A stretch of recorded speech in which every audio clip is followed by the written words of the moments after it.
I was helping customers at my boutique when the text came in saying he was leaving me for a 20-year-old girlfriend and had already emptied our joint account, and I read it without shaking or losing my calm, even helping Mrs. Peterson choose a scarf as if nothing had happened, with only a slight tightness around my eyes giving anything away.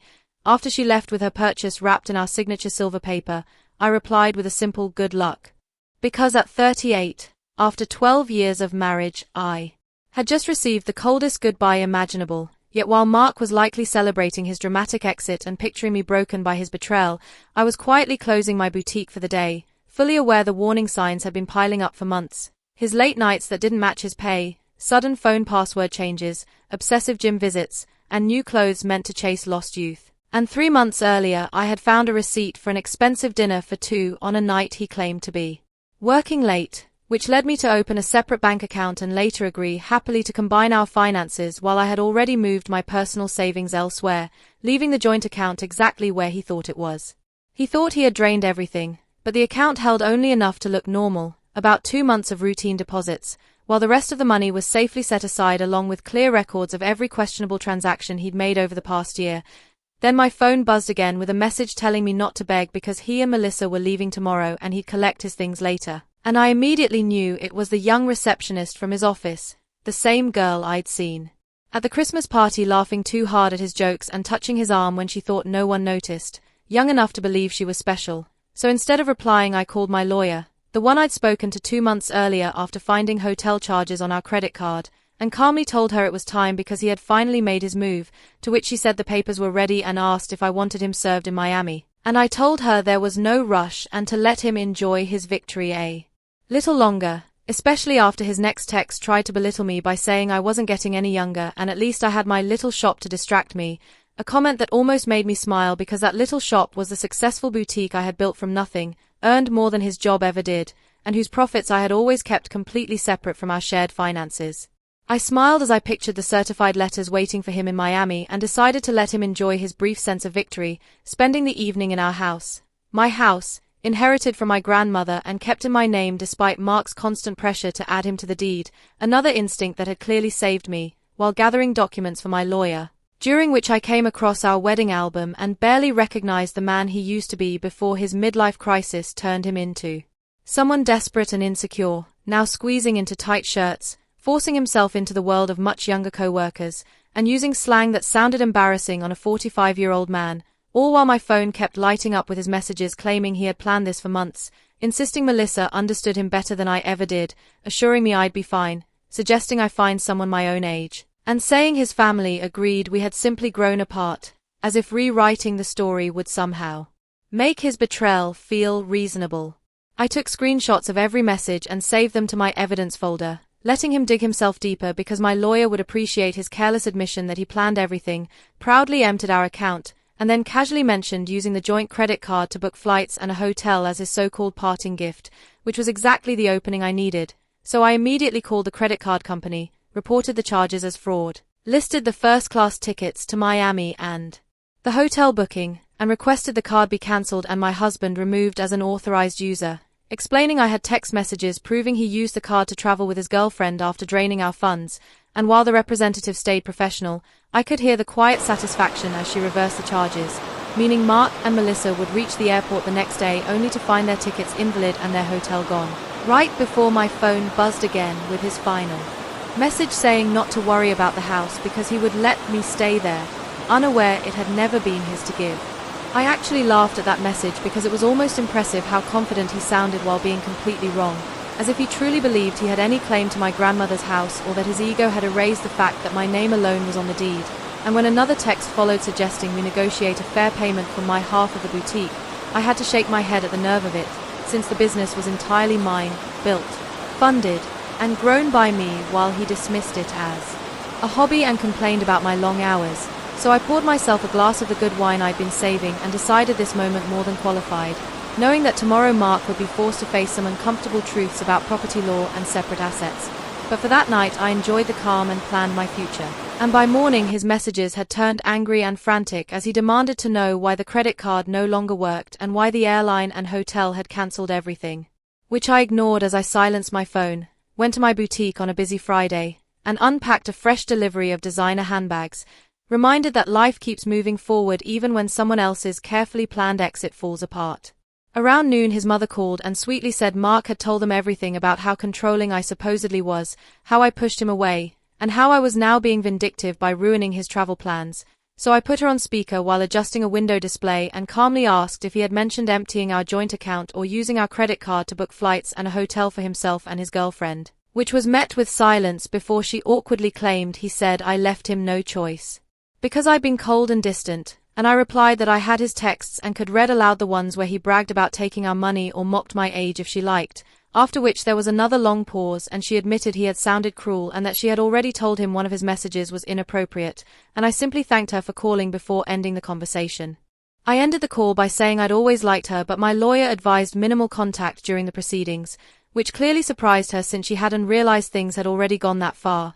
And by late afternoon word was spreading through mutual friends that Mark and Melissa were stuck in a cheap motel near the airport with their Miami fantasy on pause because his personal credit cards were maxed out, another warning sign I'd noticed long ago. Then my lawyer called to confirm an emergency hearing was set for Monday and explained that his own texts admitting he emptied our account and committed credit card fraud put us in a strong position to freeze remaining assets, adding that he'd soon be served at his new motel and that Melissa's social media posts about their adventure, including rude comments about me, were only helping our case, which made me smile as I thought about my own careful records, months of charges, receipts, and messages proving he had planned everything, while Mark remained oblivious, and when he sent another angry text claiming he had copies of my boutique's financial records and that half the business was his, I calmly forwarded it to my lawyer as yet another mistake, knowing preparation was doing all the work for me. And when Monday arrived, the emergency hearing exceeded every expectation as Mark walked in dressed like a man chasing lost youth in tight designer clothes and an overdone blazer,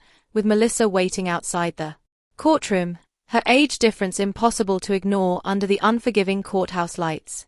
My lawyer laid out the evidence step by step, presenting Mark's smug text about draining our account, the credit card fraud, and his long trail of hidden expenses, all gathered through months of quiet attention, while his newly hired attorney tried to argue that Mark had only made impulsive choices and that I was being vindictive and calculating, which my lawyer immediately reframed as responsible and smart, explaining that I had simply protected my separate assets and kept thorough records of suspicious behavior, something the judge clearly agreed with as he reviewed the deed proving the house was mine alone, the corporate document showing the boutique was solely in my name, and the strict separation of finances Mark had always complained about, before addressing Mark directly and asking if he denied emptying the joint account and using shared credit cards to fund a trip with his girlfriend, to which Mark awkwardly replied he was just trying to make a clean break, prompting the judge to point out that this was financial fraud and that he was now claiming rights to property clearly documented as separate, and when Mark's lawyer tried once more to argue the business belonged to him because it grew during the marriage, my lawyer shut that down by proving it was established before the marriage and independently funded, and as I watched Mark's confidence collapse I realized he had expected an easy escape, never understanding that the careful boundaries he mocked would protect me, leading the judge to rule there was enough evidence of financial misconduct to freeze all shared assets and order Mark to return every dollar he had taken within 24 hours. That money is gone, Mark argued, saying they had already spent it, but the judge cut him off and told him to figure out how to replace it, adding that the court strongly disapproved of using shared credit cards to bankroll trips with a lover. Outside the courthouse, I overheard Melissa asking Mark about their Miami plans, though his answer faded behind the sharp sound of my heels as I walked back to the business he never valued or respected. Over the next few weeks, Mark grew frantic, making one weak claim after another, saying the boutique was his idea, insisting he invested early on, and even pretending he had always been my business partner, all of which my detailed records quickly destroyed. His panicking, my lawyer said, noting that social media showed him now living with his girlfriend in her small studio, where a receptionist's paycheck clearly wasn't the luxury escape he expected. Soon after, Mark's family reached out with a very different attitude, his sister Amanda admitting they'd been misled, saying Mark told them I was controlling and heartless, but after seeing his messages bragging about taking my money, they realized that wasn't the brother they knew. I thought I knew him. His mother called again, this time crying, apologizing for the cruel things he had said about my age and replacing me with someone younger, saying she believed she raised him better. I let her calls go unanswered because their support might have mattered weeks earlier, but now it felt like people abandoning a sinking ship. Meanwhile, the boutique flourished, fueled by local gossip, with women coming in just to support me and often buying far more than planned. One customer admitting her ex tried the same thing, and men like that never expect women to outthink them. Mark still sent messages, bouncing between rage and guilt, accusing me of ruining his life, begging forgiveness, threatening regret, and claiming the business meant nothing without him, all of which I silently forwarded to my lawyer. Through the rumor mill, I heard Melissa was reconsidering her choices, as sharing a tiny studio with a broke, middle-aged man wasn't the fantasy she expected, and the age gap that once felt thrilling now looked awkward in real life. My lawyer later mentioned she had posted about toxic relationships and personal growth and removed her relationship status that very morning, and for a brief moment I almost felt sorry for Mark, almost. I still remember his laugh after he told me he had drained our account, the careless way he mocked my age, and how confident he was that I would fall apart without him, but instead of feeling sorry for myself, I felt pride in planning ahead, in staying strong quietly, and in protecting myself while he completely underestimated me, and by the time we reached the final divorce hearing, reality looked nothing like the victory Mark had imagined. His smug confidence was gone, replaced with barely hidden panic. Melissa wasn't there anymore, having reportedly moved on to a co-worker her own age. Mark arrived wearing his old clothes since the expensive wardrobe had been sold to help repay the money he took, and his lawyer looked worn out, likely from struggling to challenge my clear records showing our assets were already separated. Yet one last time he tried, telling the judge that despite the paperwork, Mark had helped grow my business through something he called moral support. I watched them disappear into the parking lot feeling nothing but relief. Mark had thought he was writing the ending to our story with that cruel text. Instead, he'd merely set my carefully laid plans in motion. My phone buzzed, not with texts from Mark this time, but with notifications of new orders from my boutique's website. Life was moving forward, just not in the direction he'd imagined. Part 3 Segment 1 600 words. 6 months after the divorce was finalized, my boutique had expanded to a second location. The irony wasn't lost on me. While Mark struggled to rebuild his life, the little shop he dismissed was thriving. I'd hired 3 new employees and launched an online store that was gaining traction nationally. News of Mark's situation trickled back through mutual acquaintances. He tried dating apps but found women his age weren't interested in a middle-aged man living with his parents. Younger women, having heard about his history through office gossip, steered clear. Melissa had apparently warned her friends about him, sharing screenshots of his desperate attempts to win her back after she'd left his career suffered too. The company's HR department had launched an investigation into his relationship with a subordinate, resulting in a formal reprimand. The promotion he'd been expecting went to someone else, someone who didn't have a history of inappropriate relationships with reception staff. He tried to claim age discrimination. Amanda told me during an unexpected visit to the boutique said they were punishing him for dating someone younger. HR just added that complaint to his file. I was surprised to see his sister in my store, but her presence spoke volumes about how thoroughly Mark had alienated his own family.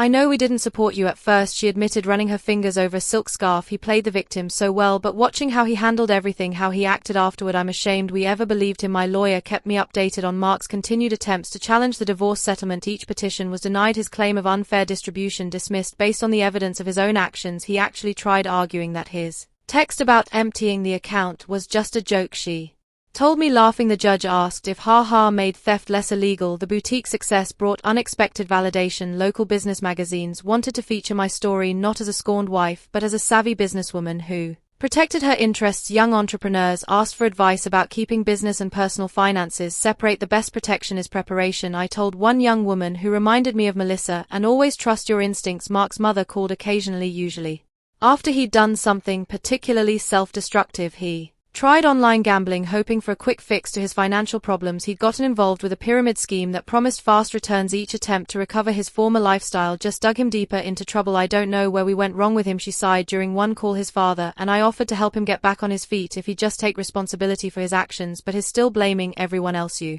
Melissa, his company, the judge. I listened politely but maintained my distance. Their family drama wasn't my problem anymore. My life had moved forward, filled with plans for a third boutique location and a possible expansion into luxury accessories. The only reminder of Mark's impact on my life was a framed screenshot hanging in my office, his final text before I blocked his number: have fun with your little shop, at least it'll keep you busy in your old age. Below it sat my latest business award, proof that sometimes the best revenge is simply succeeding on your own terms. 1 year after the divorce, I hosted a grand opening for my third boutique location. The event attracted local media, and the story they wanted to tell wasn't about my failed marriage.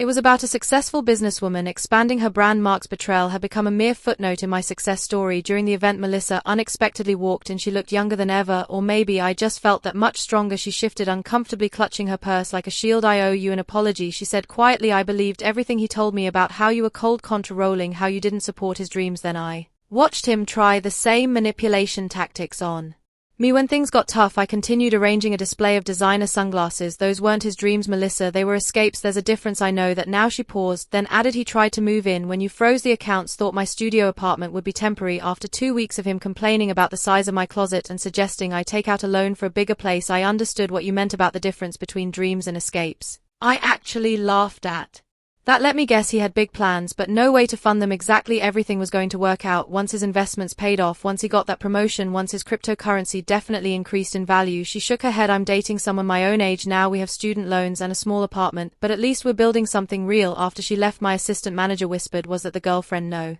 I replied, that was just another woman who learned the same lesson I did. Speaking of lessons, I gestured to a young couple examining our designer handbags. Let's talk about your idea for expanding our accessories line. The boutique had become more than just a business. It was a symbol of independence, of resilience, of the power of preparation. Young entrepreneurs often sought my advice, and I always emphasized the importance of protecting their assets. Mark's mother called one last time, not to discuss Mark, but to thank me. You taught our family an important lesson, she said, about enabling bad behavior, about making excuses for cruelty. Mark's still living at home, still blaming everyone else for his problems, but we're not defending him anymore. That's your legacy to our family, showing us the difference between supporting someone and enabling them. I thought about that legacy as I reviewed plans for a 4th location. Mark had intended to diminish me, to trade me in for a younger model and take half of everything I'd built. Instead, he'd inadvertently pushed me to become even stronger, more successful. My phone buzzed with a text from my lawyer. Mark filed another petition to revisit the settlement. Judge dismissed it immediately and ordered him to pay court costs. Thought you'd enjoy that. I smiled, thinking of him in his childhood bedroom, still trying to rewrite an ending that had been determined the moment he underestimated me. Sometimes the best revenge isn't about getting even, it's about getting better. 2 years after Mark's cruel text message, I received an invitation to speak at a women's business conference. The topic wasn't divorce or betrayal, it was about building and protecting a successful business. My story had evolved from cautionary tale to inspiration. During the Q&A session, a woman asked about keeping business and personal finances separate. My husband says I'm being paranoid, that marriage means sharing everything. My ex-husband said the same thing. I replied, right up until he tried to claim half my business in our divorce. Trust your instincts, protection isn't paranoia. The boutique chain had grown to 5 locations, each more successful than the last. The little shop Mark had mode now employed 30 people and had been featured in several national magazines. Through mutual friends, I heard Mark had finally moved out of his parents' house into a small apartment above a garage. He'd had to take a lower-paying job after his former company downsized, eliminating his position. During restructuring, his dating profile still listed him as young at heart, though his profile photo was clearly outdated. Melissa, ironically, had become a regular customer at my original boutique location. She'd earned her business degree and started her own social media consulting company. You inspired me, she told me once, showing how a woman can build something lasting instead of falling for empty promises. I kept Mark's cruel text message framed in my office, not as a reminder of pain, but as proof of how far I'd come. Below it hung a sign that read, success is the best revenge. At the 5-year anniversary celebration of my original boutique, I stood addressing my employees and loyal customers. The space had been transformed from a single little shop into the flagship store of a thriving business empire. Mark's mother attended, though I hadn't sent her an invitation. She waited until the crowd thinned to approach me. I saw Mark yesterday, she said, smoothing her designer dress, one she bought from my store. He was talking about his glory days, about the life he could have had. He still doesn't understand that he didn't lose everything in the divorce. He threw it away. I thought about that text message, his casual cruelty, his assumption that I would crumble without him, how he'd expected me to beg, to break, to prove him right about my desperation. Instead, I'd built something stronger than before. Each new boutique location was a testament to what women could achieve when they stopped dimming their light for insecure men. The young saleswoman I'd hired last month, coincidentally also named Melissa, came over with a question about the new inventory system I'd implemented. As I explained the process, I caught a glimpse of my reflection in the store window. I saw what Mark had failed to see 5 years ago, not a woman getting older, but one getting wiser, stronger, more successful. His cruel text message had meant to be an ending. Instead, it had been a beginning, not just for me, but for every woman who heard my story and realized she deserved better than someone else's midlife crisis for.